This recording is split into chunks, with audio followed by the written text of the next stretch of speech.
ko sa aking classmate at friends pag yun na si Nanit Lim. Okay. Ano na klase nita? Oh. Eda.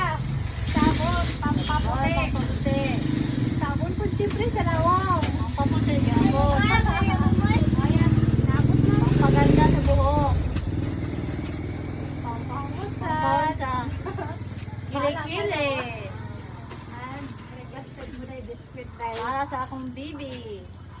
And syempre kailangan may rice. May rice kay Pangpa. Kain sa bunganga. Ayan classmate. Ang classmate ay naglambing. Alam sa lang. Naglambing ang Alam ko. classmate.